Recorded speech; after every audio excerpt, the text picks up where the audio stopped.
بسم اللہ الرحمن الرحیم 15ویں پارہ کے خلاصہ کے ساتھ میں ہوں احتشام فاروقی۔ قرآن پاک کا 15واں پارہ بھی 2 صورتوں کے اوپر مشتمل ہے، جس کے ابتدائی حصے میں سورہ بنی اسرائیل مکمل ہے اور اس کے بعد پھر سورہ کہف کا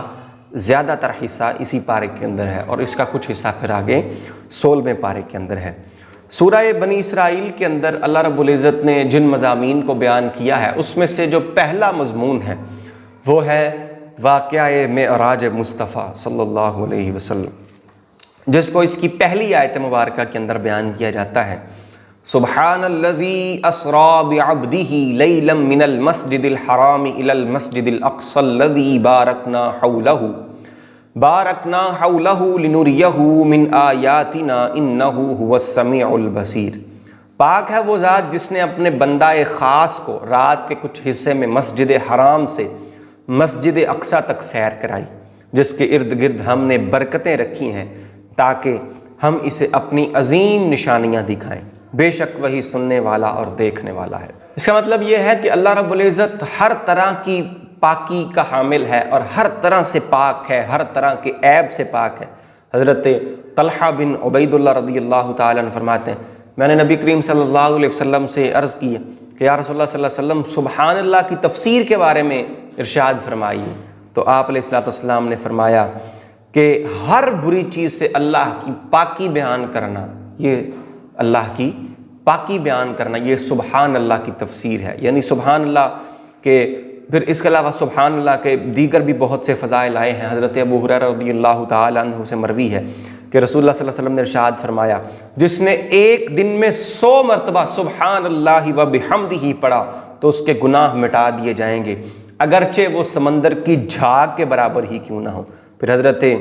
جابر رضی اللہ تعالیٰ عنہ سے روایت ہے کہ نبی کریم صلی اللہ علیہ وسلم نے ارشاد فرمایا، جس نے سبحان اللہ العظیم و بحمدہ کہا تو اس کے لیے جنت میں ایک درخت اگا دیا جاتا ہے۔ حضرت ابو ذر غفاری رضی اللہ تعالیٰ عنہ فرماتے ہیں کہ میں نے عرض کیا یا رسول اللہ صلی اللہ علیہ وسلم، میرے ماں باپ آپ پر قربان، کون سا کلام ہے جو اللہ کو سب سے زیادہ محبوب ہے؟ تو آپ علیہ السلام نے فرمایا وہ کلام جسے اللہ نے فرشتوں کے لیے پسند فرمایا ہے، اور وہ یہ ہے سبحان ربی و بحمدہ، سبحان ربی و بحمدہ۔ یہ دیکھیے کہ یہ اللہ رب العزت کی جو پاکی بیان کی گئی ہے اسی پارے کے اندر۔ پھر اس کے بعد پھر اسی آیت مبارکہ کے اندر معراج مصطفیٰ کے مضمون کو بیان کیا گیا ہے کہ اللہ رب العزت نے رات کے کچھ حصے میں، شب معراج میں رات کے کچھ حصے میں اپنے بندہ خاص کو یعنی حضرت محمد مصطفیٰ صلی اللہ علیہ وسلم کو مسجد اقصی سے، مسجد حرام سے مسجد اقصی تک سیر کرائی۔ حالانکہ مسجد اقصی کا مکہ مکرمہ سے 30 دن سے زیادہ کی مسافت کا فاصلہ ہے، لیکن یہ اللہ کی قدرت اور اللہ کی نشانی ہے جس نے اپنے بندہ خاص کو یہ معراج کی سیر کروائی۔ اس کے بعد پھر ارشاد باری ہوتا ہے کہ اگر تم بھلائی کرو گے تو تم اپنے لیے ہی بھلائی کرو گے، اور اگر تم برا کرو گے تو اپنا ہی برا کرو گے۔ ارشاد ہوتا ہے ان احسنتم احسنتم لانفسکم وان اسأتم فلہا فاذا جاء وعد الاخرۃ لیسوءوا وجوہکم ولیدخلوا المسجد کما دخلوہ اول مرۃ ولیتبروا ما علوا تتبیرا۔ اگر تم بھلائی کرو تو تم اپنے لیے ہی بہتر کرو گے، اور اگر تم برا کرو گے تو تمہاری جانوں کے لیے ہی ہوگا۔ پھر جب دوسری بار کا وعدہ آیا وہ تمہارے چہرے بگاڑ دیں اور تاکہ مسجد میں داخل ہو جائیں جیسے پہلی بار اس میں داخل ہوئے تھے، اور جس چیز پر غلبہ پائیں اسے تباہ و برباد کر دیں۔ اس آیت مبارکہ کے اندر اللہ رب العزت نے بنی اسرائیل کا فتنہ اور فساد ذکر کیا ہے کہ بنی اسرائیل کو جب اللہ رب العزت نے غلبہ اور طاقت عطا فرمائی، اقتدار عطا کیا، تو ساتھ ہی انہیں یہ بھی فرما دیا کہ اگر تم بھلائی کرو گے اور اس کے اوپر ثابت قدم رہو گے تو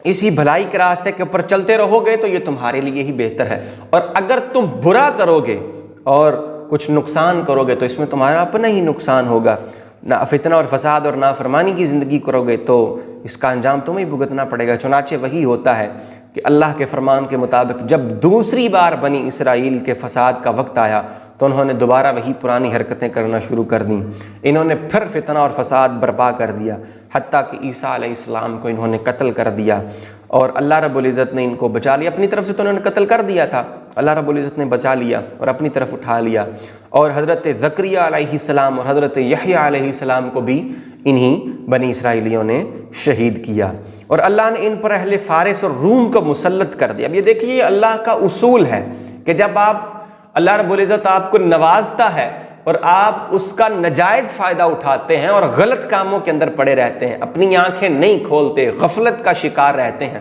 تو پھر اللہ رب العزت دوسری قوم کو مسلط کر کے تو ان کو عذاب کے اندر مبتلا کر دیتا ہے۔ چنانچہ ایسے ہی ہوا کہ اللہ رب العزت نے فارس اور روم کو ان کے اوپر مسلط کر دیا، انہوں نے پھر ان کے اندر بہت زیادہ قتل و غارت کی، قید کر لیا اور اتنا پریشان کیا کہ رنج اور پریشانی کے آثار میں ان کے وہ چہروں سے ظاہر ہونے لگے۔ پھر ان مسلط ہونے والے لوگوں نے یہ بھی کیا کہ بیت المقدس کی مسجد میں داخل ہوئے اور اس کو بھی ویران کر دیا، اور بنی اسرائیل کے شہروں کے اوپر غلبہ پا کر وہ اس کو بھی تباہ اور برباد کر دیا۔ پھر یہ دیکھیے کہ ایک تو یہ ہے کہ یہ تو پرانا واقعہ ہے، اب اپنے اس بر صغیر کے سب کانٹیننٹ کے حالات اور واقعات کو دیکھیں کہ جب یہاں پر مغلیہ سلطنت اپنے آخری دنوں میں زوال کا شکار ہوتی ہے اور وہ بھی شراب اور نشے کی حالت کے اندر وہ اپنا زیادہ تر وقت گزارتے، شاعری کے مجلسوں کے اندر وہ ہر وقت رہتے، خواتین کی مجالس کے اندر وہ موجود رہتے، اور پھر اللہ رب العزت نے وہ کہاں سے سمندر پار سے وہاں سے اٹھایا برطانیہ والوں کو، اور وہ یہاں پر آ کر ہمارے اوپر مسلط ہو گئے، اور انہوں نے پھر آ کر یہاں پر بھی قتل و غارت کی اور یہاں پر بھی تباہی اور بربادی کی ایک نئی داستان رقم کی۔ تو یہ اللہ رب العزت کا اسلوب ہے اور اللہ کا اصول ہے کہ جب اب اللہ کی نعمتوں کی قدر نہیں کرتے تو پھر اللہ رب العزت وہ یہ دن بھی دکھاتا ہے۔ پھر ارشاد ہوتا ہے آیت نمبر 9 اور 10 کے اندر قرآن کی حقانیت کو بیان کرتے ہوئے اللہ فرماتے ہیں ان ھذا القرآن یہدی للتی ہی اقوم ویبشر للمؤمنین الذین یعملون الصالحات ان لہم اجرا کبیرا وان الذین لا یؤمنون بالآخرۃ اعتدنا لہم عذابا علیما، کہ بے شک یہ قرآن وہ راہ دکھاتا ہے جو سب سے سیدھی ہے اور نیک اعمال کرنے والے مومنوں کو خوشخبری سناتا ہے اور ان کے لیے بہت بڑا ثواب ہے، اور جو یہ آخرت پر ایمان نہیں لاتے ہم نے ان کے لیے دردناک عذاب تیار کر رکھا ہے۔ پھر ارشاد ہوتا ہے وَيَدْعُ الْإِنسَانُ بِالشَّرِّ دُعَاءَهُ بِالْخَيْرِ وَكَانَ الْإِنسَانُ عَجُولًا، اور کبھی آدمی برائی کی دعا کر بیٹھتا ہے جیسے وہ بھلائی کی دعا کرتا ہے، اور آدمی بہت زیادہ جلد باز ہے۔ پھر اسی پارہ کے اندر ہمیں اسلامی آداب اور اخلاق کا تذکرہ ملتا ہے۔ اللہ رب العزت نے انسانوں کو فرمایا وَقَضَىٰ رَبُّكَ أَلَّا تَعْبُدُوا إِلَّا إِيَّاهُ وَبِالْوَالِدَيْنِ إِحْسَانًا، اور تمہارے رب نے یہ فیصلہ کر دیا ہے کہ تم اس کے علاوہ کسی کی عبادت نہ کرو اور اپنے والدین کے ساتھ احسان کرو۔ پھر رشتہ داروں کے ساتھ، مسکینوں کے ساتھ، مسافروں کے ساتھ احسان کرو، ان کو ان کا حق دو۔ پھر مال کے اندر فضول خرچی نہ کرو اور بخل نہ کرو، یعنی نہ تو اتنا زیادہ بخل کرو کہ جہاں پر مال خرچ کرنا ہے وہاں پر بھی نہیں کر رہے، اور نہ اتنی فضول خرچی کرو کہ جہاں تھوڑا کرنا تھا وہاں تم بہت زیادہ خرچ کر دو۔ پھر ارشاد ہوتا ہے کہ اپنی اولاد کو مفلسی کے ڈر سے، غربت کے ڈر سے قتل نہ کرو، کسی جاندار کو ناحق قتل نہ کرو، یتیم کے مال میں ناجائز تصرف نہ کرو، وعدہ کرو تو اسے پورا کرو، ناپ تول کے اندر کمی نہ کرو، جس چیز کے بارے میں تحقیق نہ ہو اس کے پیچھے نہ پڑو، زمین میں اکڑ کرنا چلو، عاجزی کے ساتھ چڑھو، اور اللہ کے ساتھ کسی کو شریک نہ ٹھہراؤ۔ پھر اسی پارہ کے اندر، اسی سورہ کے اندر اللہ رب العزت نے کچھ دیگر مضامین کو بھی بیان فرمایا ہے جن میں قرآن کریم کی عظمت اسی پارہ کے اندر بیان کی گئی ہے، پھر اس کے نزول کے مقاصد کو اسی پارہ کے اندر بیان فرمایا، پھر اس کا قرآن کا رسول اللہ صلی اللہ علیہ وسلم کا، پھر اس کا معجزہ ہونا اللہ نے ذکر کیا، پھر اللہ کی طرف سے انسان کو عزت اور تکریم کا عطا کیا جانا، یہ بھی اسی پارہ کے اندر اللہ نے بیان فرمایا ہے، پھر اسے روح اور زندگی جیسی نعمت کا عطا ہونا، نبی علیہ الصلوۃ والسلام کا نماز تہجد کا حکم ہونا،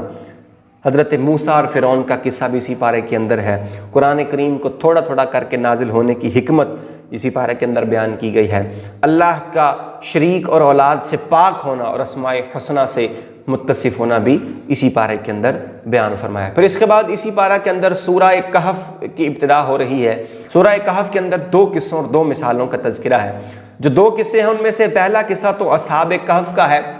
اصحاب کہف یہ وہ چند صاحب تھے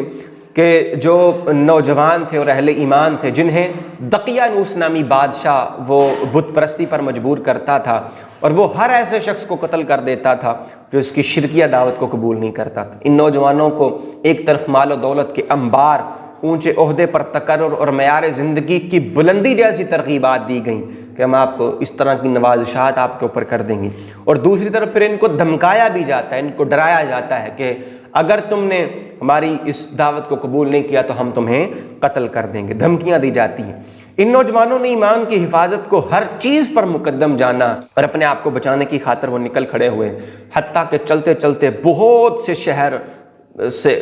سے شہروں سے دور یہ ایک غار کے اندر پہنچ گئے۔ اس راستے میں ایک کتا بھی ان کے ساتھ شامل ہو گیا، انہوں نے اس غار میں پناہ لینے کا جب ارادہ فرمایا، جب وہ غار کے اندر داخل ہو گئے تو اللہ نے ان کو نیند عطا فرما دی، یہ لوگ گہری نیند کے اندر پہنچ گئے، یہاں تک کہ 309 سال تک یہ لوگ یہیں پر سوتے رہے، اور جب نیند سے بیدار ہوئے تو کھانے کی فکر ہوئی، ان میں سے ایک کھانا خریدنے کے لیے شہر میں آتا ہے، وہاں